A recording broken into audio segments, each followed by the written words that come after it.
Qasim, Sulaiman, it's a pleasure to speak to you both. This is the first time you ever speak publicly about really anything related to your father or anything at all. For anyone that doesn't know, especially those outside of Pakistan, your father, former Prime Minister Imran Khan, was jailed over a year ago now. It was, I think I told you guys, I did an interview with him weeks beforehand on the day of the Russian mutiny. And it's one of the most emotional interviews I've ever done. And, you know, most Pakistanis, most of the international community view this imprisonment as just a complete political witch hunt. And it seems as part of a broader, history of military control by the Pakistani military, or political control by the Pakistani military. That's essentially dominated the country's politics for decades now. I want to start with a quote, a tweet by your mother, Jemima. In the last few weeks, there have been serious and concerning developments regarding my son's father, Imran Khan's treatment in prison. The Pakistani authorities have stopped all visits to him by his family and his lawyers. They have also postponed all court hearings.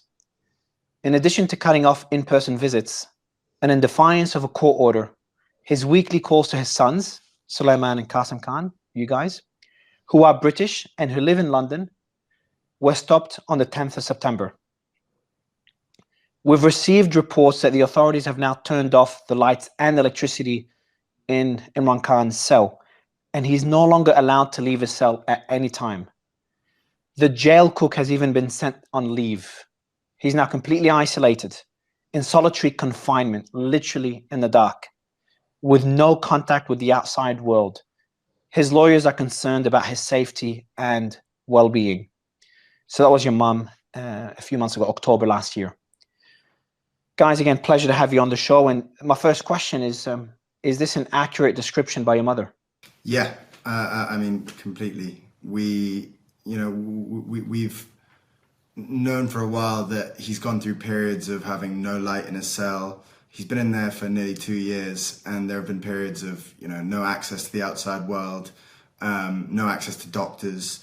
We're well aware of the situation, and he's been in, prolonged solitary confinement. So, if only we were able to speak to him more. The court mandates that we speak to him once every week. We speak to him once every 2 or 3 months, if that. I think when that tweet was put out was actually after large protests in Pakistan about the elections and about just general suppression of democracy in Pakistan.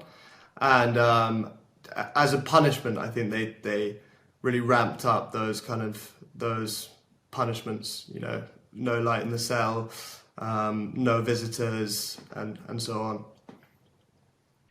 So I heard that and I think he mentioned it himself, and a few others have talked about it, that he's in a death cell, which is essentially not only solitary confinement, but solitary confinement that's mainly aimed at either those with a death sentence or even terrorists.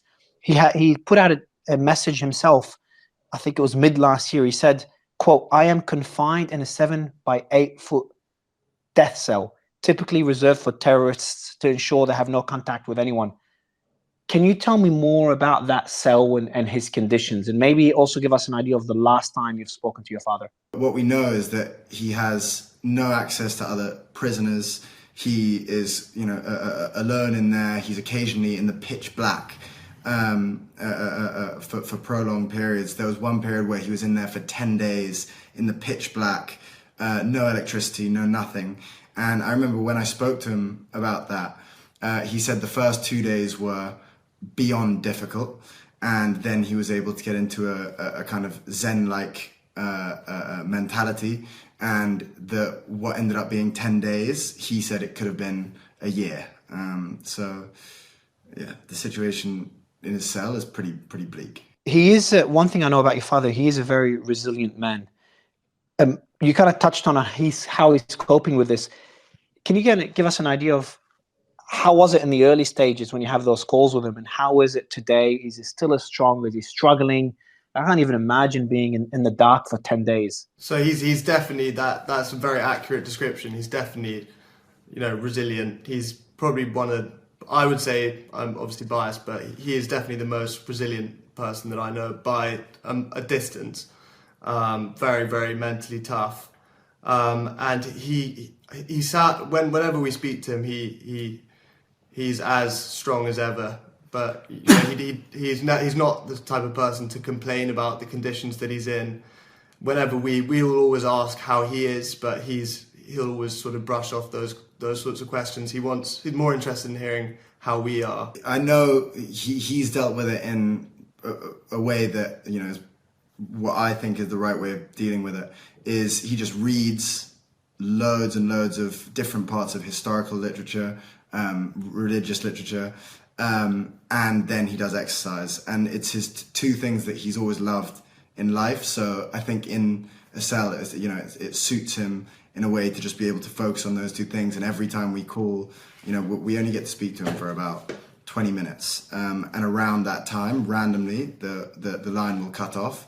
So he's so focused on ensuring that he's able to spend the first 10 minutes imparting wisdom of whatever he's learnt, you know, whatever religious or life lessons he can impart on us, and then the last 10 minutes he's very focused on finding out how we are, what's our situation, how's our family, and things like that. So we don't actually get very much time to ask about how he's coping, but I know he's doing a lot of reading, that's for sure. So your last call, did you say, was how long ago was your last call? 2 weeks ago, probably. Yeah, probably the first call we've had with him for about 2 months. But yeah, we were lucky enough to speak to him like 2 weeks ago. How does that work? So, like, do you know in advance you're going to speak? Like, so, for example, today, do you know when you're going to speak to him next? No, so it's really chaotic. In fact, I'm glad you asked, because we'll get a message, and it can be sometimes at about 4 a.m.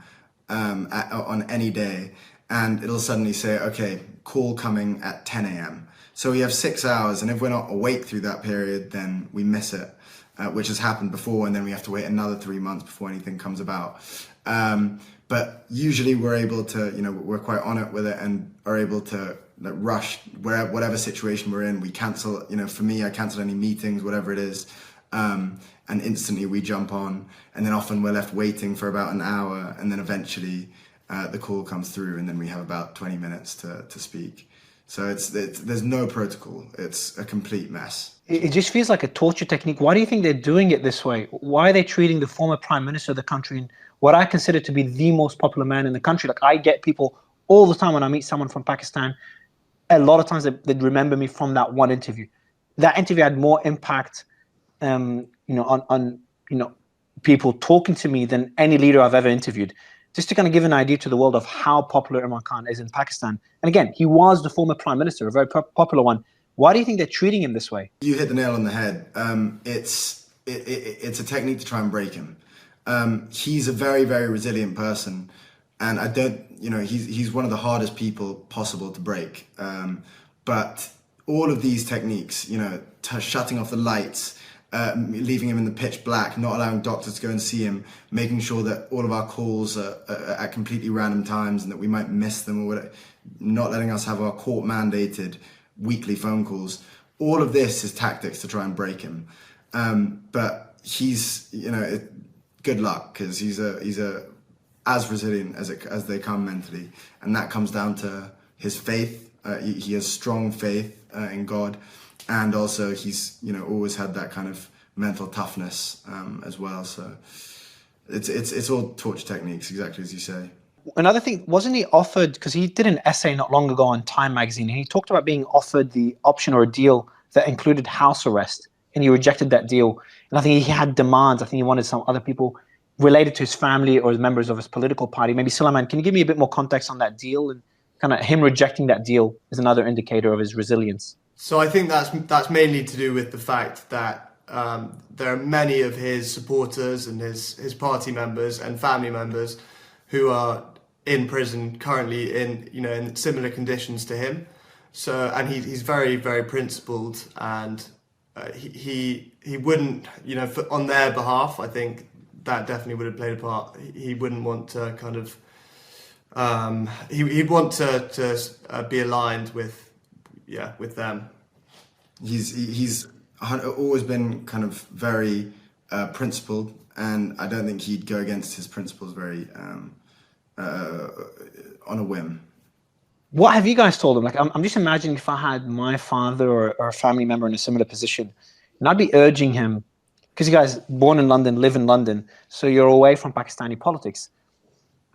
And if I was in your position, I would be convincing my father to do whatever it takes just to get out of jail and just to have his freedom again. Have you guys tried to convince him of doing this? So actually, when we were younger, when I was younger, you know, I'd hated him being in politics. Would way rather him just do sort of cricket punditry or analysis, and live an easy life in London or you know, out of politics.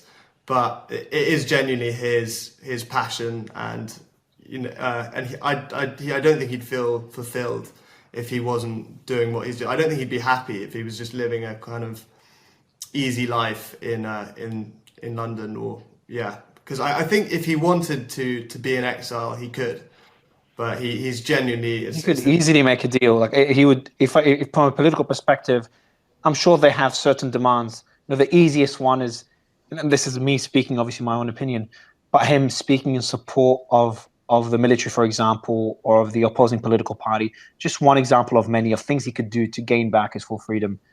But I think his defiance is the reason he's in jail. And do you still, I know you said in Qasim, the same question to you after Suleiman, but do you still try to convince him to get out of politics, or you've kind of given up on that? No, I mean, I personally would never, I wouldn't even want to say that to him, because imagine you're his son and all he speaks to. So when we spend time with him, you know, a lot of the time we'll be kind of whatever, you know, when we were younger, we were playing cricket with him. Now, you know, watching films, whatever it is, half of the time he's spent lecturing us on rule of law, justice in Pakistan, how, you know, the reasons why he got into politics. You know, we know them so well, and it would be just to go against everything he preaches about, to suddenly just say, okay, I'm going to give up and I'm going to live an easy life. You know, it's just, it's not in his nature. He has a single-minded obsession to try and help the people of Pakistan, and it's in such turmoil right now, Pakistan. He's dedicated to it, and he's not going to give up. And he's always wanted you guys to be out of politics. Is that correct? Yeah. So, I think, well, if you look at the two established parties in Pakistan, there's a tradition of, it's like dynastic politics. They're dominated by two different families, and so he's always wanted to. He hasn't wanted his party to follow that tradition, and yeah. So I personally don't ever want to be involved in politics in Pakistan, and I don't think he wants us to be either. Yeah. Yeah, I know, Qasim, you're in a similar position. You don't want to be involved in you're a very successful entrepreneur as well, so you've got a life outside of politics, and kind of this implies, the answer to my next question is that why do this interview and why now? So more than anything, we've gone through the legal routes. We've gone through every route that we thought would potentially get him out. We never thought he would be in there a fraction of how long he's been in there, and it's only getting worse. And so we've somewhat run out of those options, and now we've decided, okay, the only route is to of taking action is to come and speak publicly. And I think I appreciate you for allowing us to speak here about it. What we want is international pressure on Pakistan right now, because currently he's living in inhumane conditions. They're not giving him basic human rights. They're not really doing anywhere near enough, and what we want is global pressure. Yeah, I think we've, like Qasim said, we've tried. We've exhausted other options, legal avenues, and it's gone very quiet. It seems in the international media, at least, it seems to have gone very quiet, and it's just. It's basically for the human rights of not only our father but other political prisoners, and restoration of proper democracy in Pakistan as well. aside from our own obvious selfish reasons? Yeah, look, obviously, your selfish reasons. This is your own father, and look, for the international community to understand how crazy things are in Pakistan. Pakistan population. What's the population of Pakistan?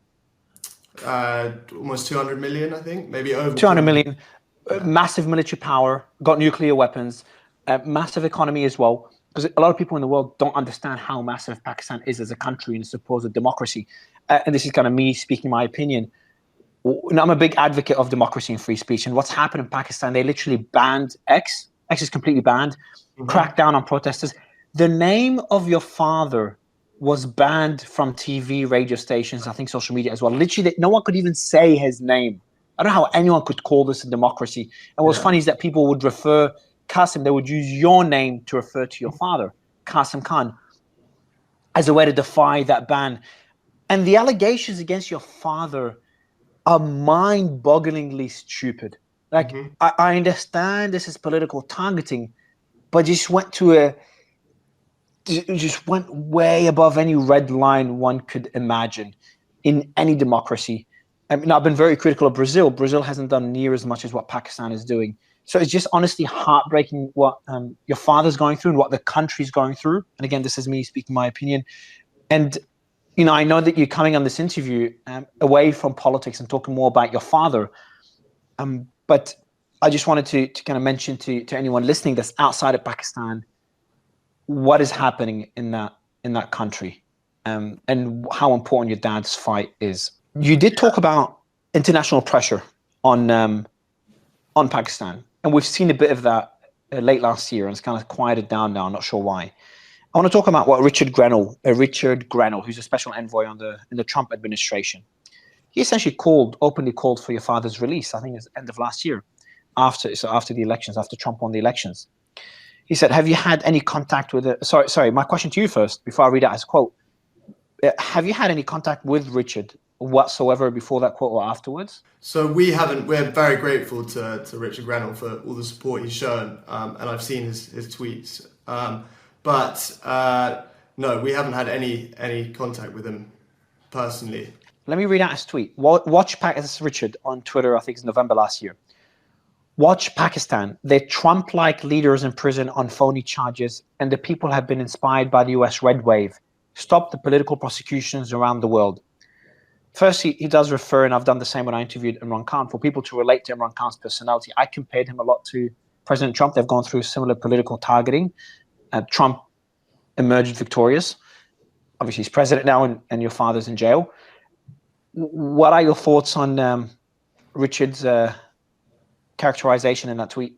I think there's definitely parallels in the kind of the lawfare and the way he's been targeted.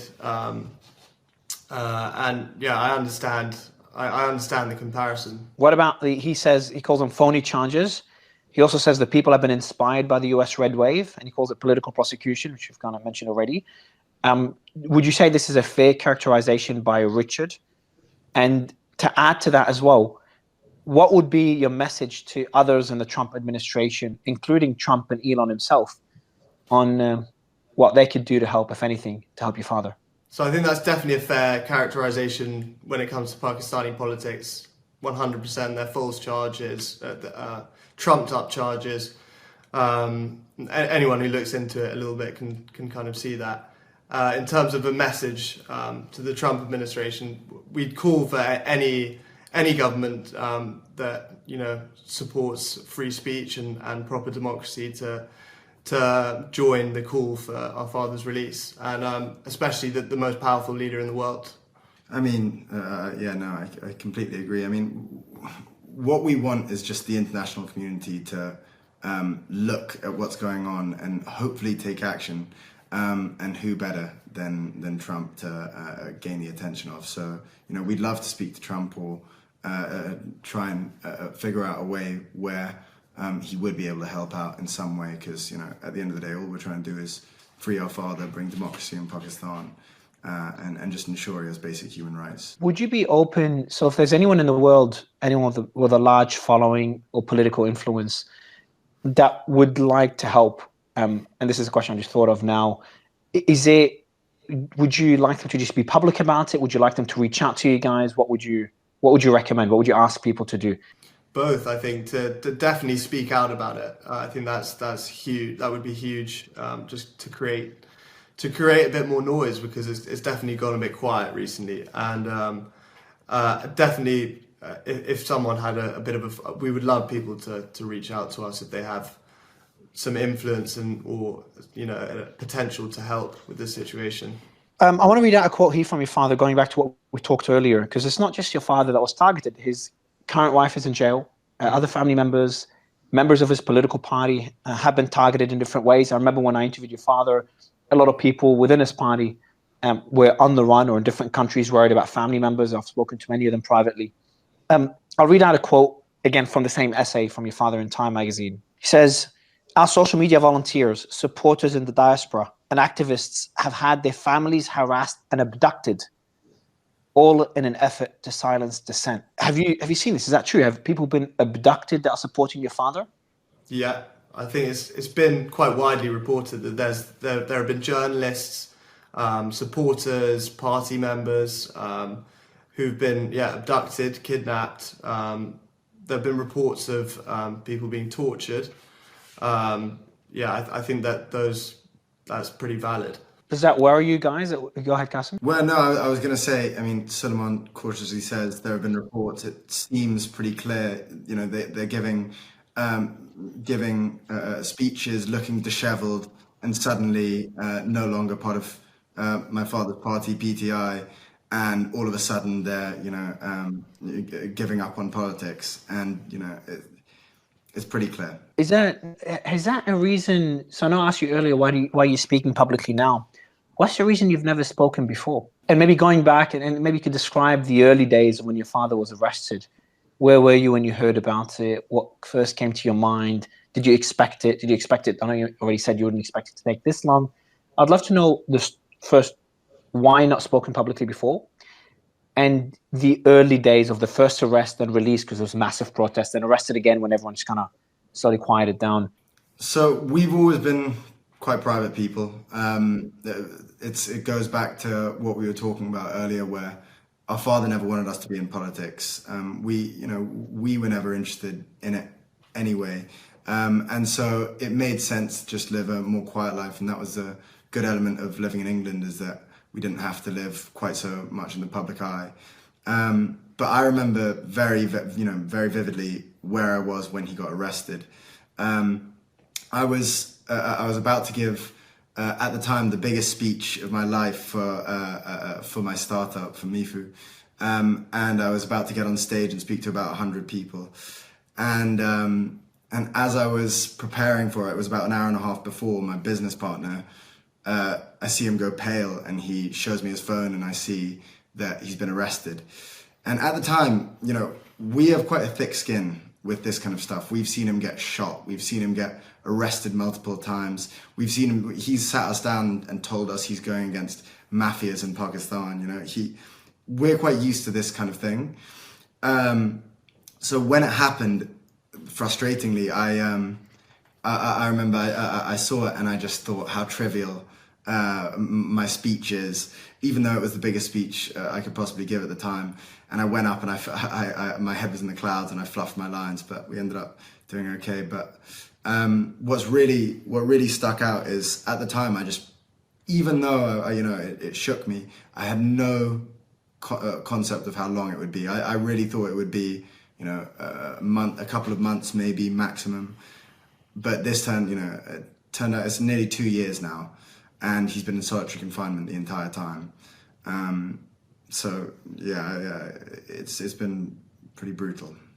Sulaiman, well, those early days, your expectations, and where we are today. Yeah, so I remember as well where I was and my reaction, but it wasn't actually a shock to me, because I'd actually spoken to him a few days before, and he'd warned me that there was a strong possibility that he was going to be arrested.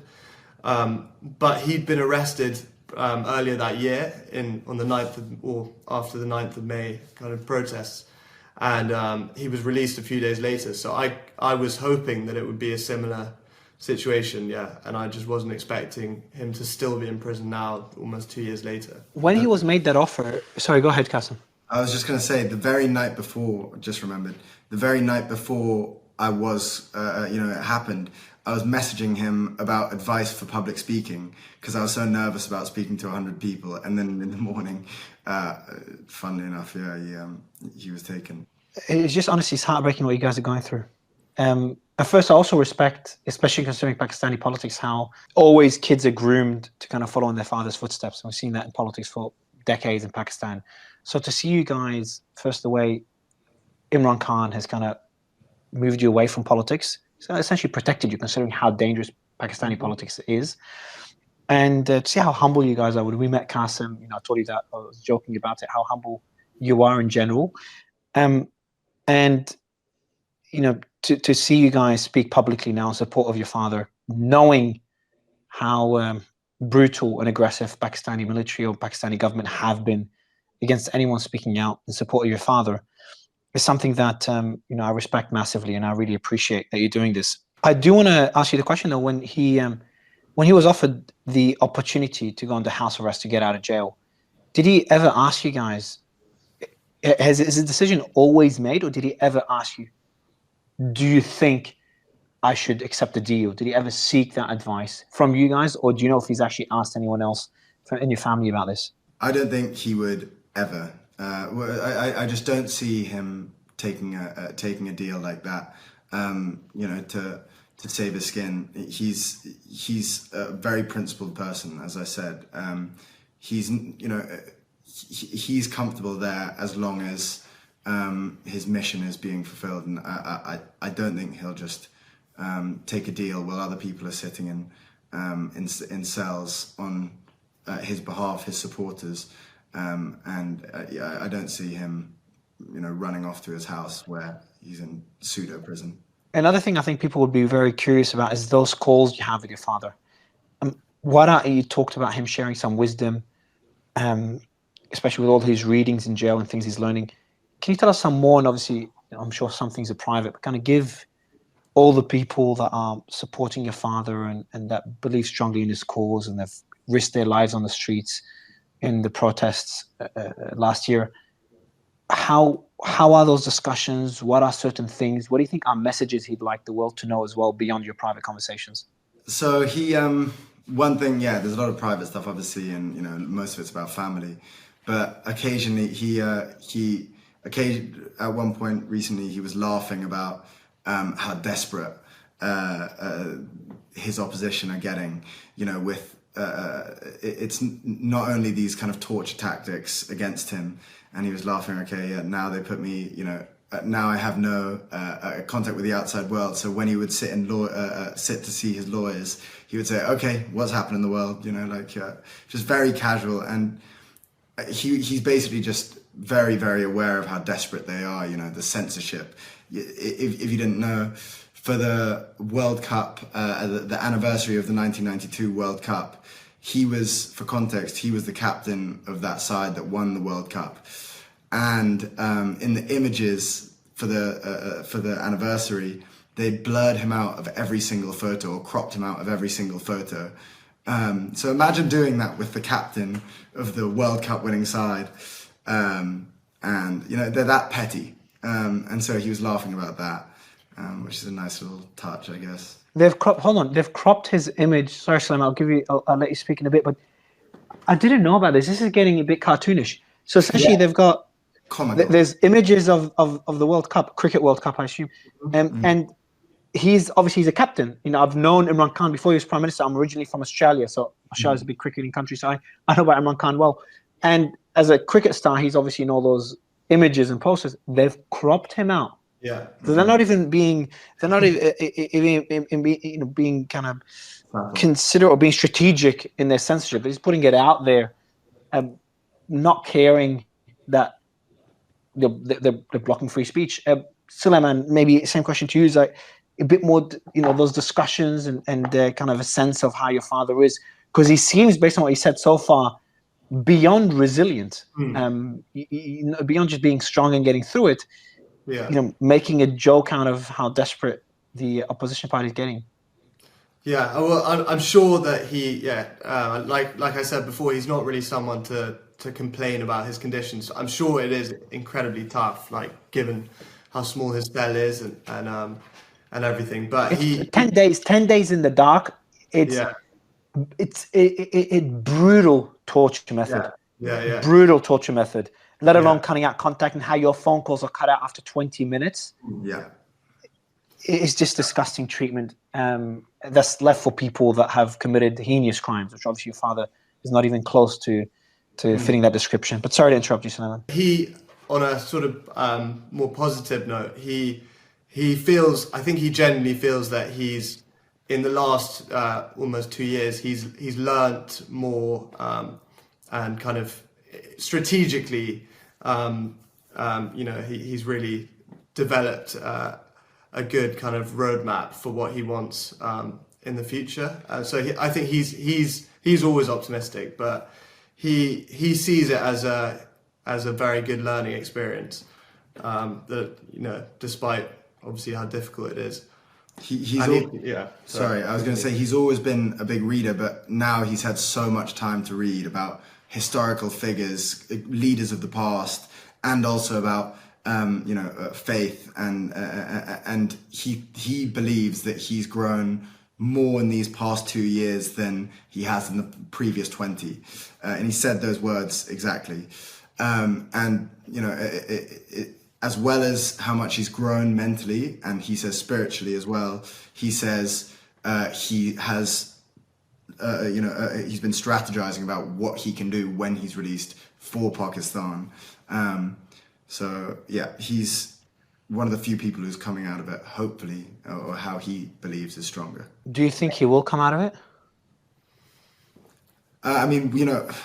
Of course I want to believe that, but the reason why we're here is because, we feel like we're somewhat running out of options from legal options or others. And what's worried us most is that a lot of the pressure on Pakistan, a lot of the news reports, it's all kind of died down, or it's fizzled a lot recently.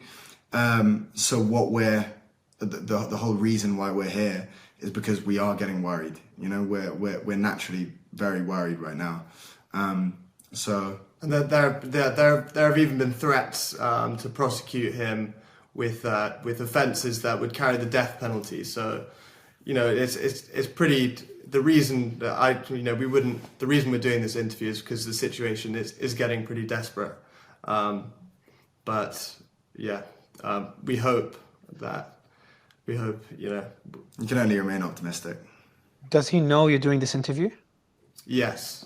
Yeah, we asked him because this is something that he might not be behind. Was what we were worried about. He always likes us to be private and stay away from politics and that whole world. But we asked him on one of the calls. We said, "Do you think it would be okay? We want to do this. We want to see if we can try and help." And he said, "Do it." How is Imran Khan outside of politics? How is he as a person? What is the side of him that the world does not get to see? I mean, he's a very, very dedicated father in a way where, in a strange way, as in he's dedicated his life to politics, to the people of Pakistan. In a way, he has millions of children in his mind, I guess. But every chance he would get when we were younger, he would come down to England. When we would go over to Pakistan, he would, take 2 weeks, somehow take 2 weeks to spend just with us, which is such a difficult thing to do for a man as busy as he is. And he's, I don't think people realize that he's funny, I guess. But these days, we haven't seen him in a while. The last time we saw him, he was conducting a rally for his people. For his supporters, and there was an attempt on his life, and this is a slight side point, I guess, but there was an attempt on his life, and he was shot 3 times in the legs, and if it wasn't for one of his supporters pulling down the gun, he would have been shot in the chest, and the supporter unfortunately lost his life in the process. But after that, we obviously rushed out and we went to see him. And God, the journey over there as well. We were in about a convoy of about 15 cars.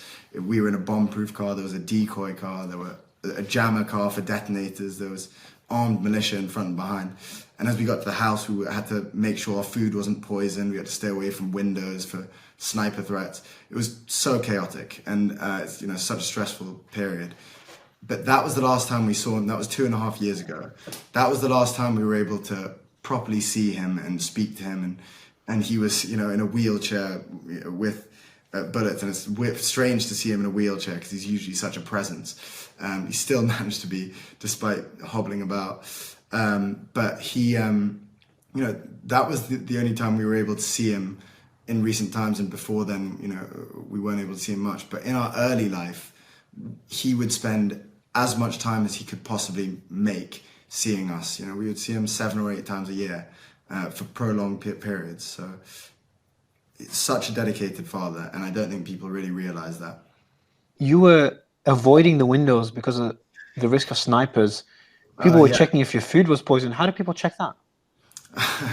Taste it is the way. Holy shit, that's insane. Well, I mean, no. What a life. Be careful where the food came from, mainly. And, you know, when we went there, we had all of our cousins around who all came into the little compound. And I wanted to play cricket with them and things like that. And we weren't allowed outside in the garden, even though there were walls up high. So they were saying, okay, no, there are tall buildings all the way around there. So we couldn't do any of that. And you should have seen the way when we were trying to get from the airport to a car or the car to an airport, we were surrounded like we were penguins around by security, and we kind of shuffled into the car. It was so dramatic, and I don't say it lightly. I mean, because, you know, every time we've gone to Pakistan, there's drama, but this last time we went, it was beyond. Would you feel safe to go there now at all if you could see your father? Our cousins, I mean, we're urged not to go because, I mean, our aunties have been arrested. Our cousins have been arrested, some of them in prison still. And, you know, it's there's obviously a high threat. If we go, we provide a potential weakness for our father, another way where they can potentially get to him. And so he was always quite worried about us coming during the most, the height of tension, because he was worried, you know, when they're desperate and they're pulling out all of these random you know, ideas, you never know what they might do. But we've obviously thought about it. Yeah, you never know. If you had a message to the Pakistani military or the establishment or those in power or those that make the decisions, what would be your message to them? I would say just respect respect democracy in Pakistan, respect the kind of the people's clear choice, which anyone who has looked into the previous general election can see. You know, they weren't allowed to stand. Our father's party, PTI, their candidates had to run as independents, and they still won the most. And let alone all the other ways they tried to obstruct the democratic process, they still won the most seats in the National Assembly. So it's pretty clear who the people's choice, the party that is the people's choice, and the leader that they've chosen as well. So I would say respect the choice of the Pakistani people. Exactly, and you know, when you're saying the techniques they used during the last election, in a country with a 40% illiteracy rate, they banned his symbol, which is the bat. Which the cricket bat is obviously synonymous with him. Very easy for anyone to be able to see who they're voting for. They banned it in the days leading up to the election, meaning that a huge proportion, 40% of the country, weren't able to know exactly how to vote for him. So as well as that, there was clear rigging, the most obvious rigging possible. They banned Twitter. They turned off internet for periods. You know, it was, yeah, the rigging is so clear. Probably the most blatant form of, you know, rigging, election interference, censorship that I've seen in any democracy. your father's literally in jail for charges, and maybe before I ask the final two questions, maybe Suleiman, just give us an idea. I've talked about how ridiculous those charges are. What are the alleged things that your father has done that he's being jailed for? So it's ridiculous. I mean, it's from things like selling exotic fruits to corruption charges. For me, for anyone who knows our father knows that he's not a corrupt person. If he was a corrupt person, he wouldn't have struggled for 20 years. Started his own party, struggled for 20 years to even be taken seriously in politics. He could have just joined one of the established parties, as they've offered him many times. And amassed wealth that way. But he's not I think even the establishment know that he's not a corrupt person. So it's absurd to charge him with corruption. Two last questions, guys. Before this interview, considering how sensitive the matter is, considering what's happening in Pakistan, considering the fact that you both have never spoken publicly, what was the reaction of your family? The family's been targeted politically for 2 years, if not more now. What were their reaction to you guys doing this? Obviously quite hesitant.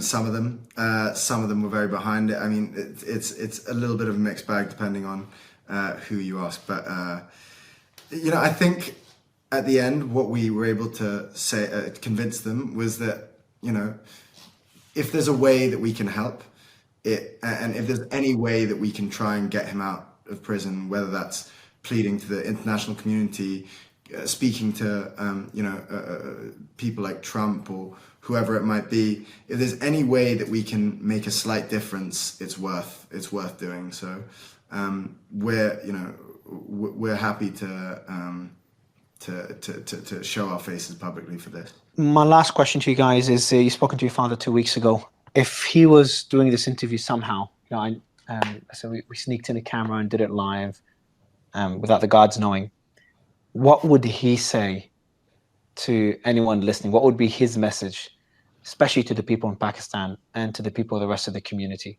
From our perspective, we can tell you that he's keeping, he will stay strong until he's released, and when he is, hopefully he can make a change. And guys, what would be your message? What would be your message, Qasim, Suleiman, to the people of Pakistan and to the rest of the world? Don't lose faith that he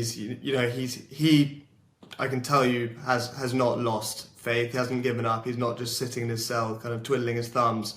He's very much planning for the future, believes that change is coming. So don't sort of lose faith and keep protesting the injustice. And to the international community, I think it's important to say, take action. If you can make a difference, there's someone who's in a solitary confinement cell who is being denied basic human rights. He should be the leader of Pakistan, and instead he's being kept in inhumane conditions, being tortured at periods.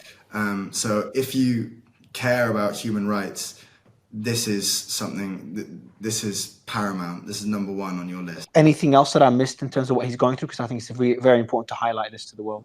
He would hate me saying it, but he's he's a man in his 70s, and he may be physically younger than that, and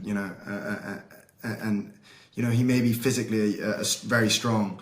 But when you look at the facts, he's in his 70s and he's being kept in a tiny cell. And occasionally, the lights are completely turned off, no electricity at points, no access to a doctor, and he's been shot recently 3 times. It's completely inhumane. To wrap up my message to anyone listening, and I usually don't take many stances as I do my interviews and my coverage, but there's certain instances where I feel like I have no choice. Pakistan is a population, as you guys said, over 200 million. I just checked it, it's 250 million people. So it's a nuclear power. It's an economic giant, and more importantly, it's meant to be a democracy. And Imran Khan, as defiant as he is, and I might disagree with a lot of his policies, and I'm sure even you guys might disagree with your father's policies and some things he says, the people have voted for him. And I think the world needs to understand that if you stand idle when one democracy is threatened, and if it works, whoever tries strategy in one democracy, it could be replicated in other democracies. I think it's important to, no matter what your political stance is, to fight for certain values, and democracy is one of them. So I hope your father is out of jail. I hope he's healthy. I hope things change in Pakistan, and I hope you guys could lead a normal life, you and the rest of Imran Khan's family. I really appreciate your time. I appreciate Imran Khan saying okay to this interview, and I hope to be interviewing Imran Khan again hopefully soon. I really appreciate your time, Qasim and Sulaiman. Thank you, guys.